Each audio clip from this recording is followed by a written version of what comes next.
bind him in heaven, it will be bound on earth. Spiritual warfare. Number one, if you go to bind in heaven needing to be saved here on earth, all you did was turn back to eat the fruit. You weren't truly saved. We let the Father choose our inheritance. Israel lets the Lord choose. We don't go about doing it ourselves. Those are catchers, triers to sift your heart, to see if you're going to play God or serve. Jesus said, if you place your mother before me, he's talking to the men, and he's talking to the men that are of age, because at 12 years old, his mother forgot him for 3 days, and she said, me and your father were worried. He said, you knew I'd be about my father's business. And then at 30, he says, woman, what do I have to do with you? It's us to the Father, the males. It's male religion, Christianity. You wives are to your husbands. He is your Lord and your God. Worship. As the wife gives herself to the husband, offering her life on the altar, we offer ours to God. Anybody that doesn't move the wife to the husband is not with God, as it clearly says through the scriptures, in the Quran, the Bible, New Testament. Even if they are not with us and we are with God, you wives to your husbands.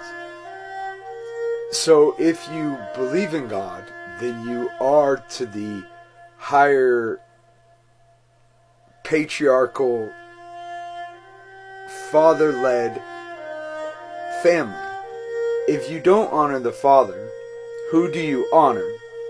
If you don't honor the father, then you're honoring strangers with idols, Gentile courts more than you do the parent to your children.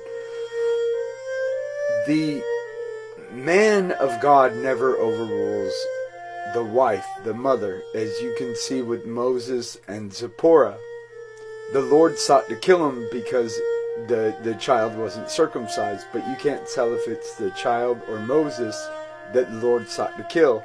Well, that's because if it's the child, Moses is going to get in front, as the husband is made to do. That's why he doesn't argue with Zipporah, because he doesn't overrule her. God gave her the child. She rules over the child. She paid blood for it. She gets it for 30 years. That's why Christ goes from 12 years old to 30 to go in front of the mother. He's under her until he is 30. He gets baptized, and then he turns the water into wine. That's where he offers his blood.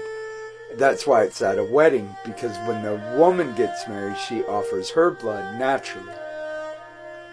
So, in the faith, the mothers rule over the children, absolutely, with authority. Nobody can overrule mother. She's the only one that's confirmed by God in your life, other than because God honors the father, puts the father in honor, and over the children, and puts the mother in authority over the sons. Well, that's because the sons aren't going to start shedding blood at 12. Therefore, he's going to be the red horse, the adulteress. The white horse, pale horse, green horse, is the pale, ignorant horse. The red horse is the adulterous horse. And every man is that until he offers his blood, which Jesus is 30. Some do it younger, but at 29.5, the mother's law is you're supposed to come out from under it, because she pays for you with her blood. That's a law. That's a life-giving law. That's the first law. And so you can see why Moses doesn't overrule Zipporah. Finally, she circumcises the child and calls Moses a bloody husband. That's because that symbol means that the son will come out of the mother and go before her to cover her. So in the faith, we do the patriarchal society, of course, because we are to our husband, Christ, and she is to be to us. The wife should be after the husband as we are after Christ, as Lord and God, because he covers us blameless, we cover her blameless. And if you haven't learned this from Christ, what have you learned? More at electedroyalty.com. God bless.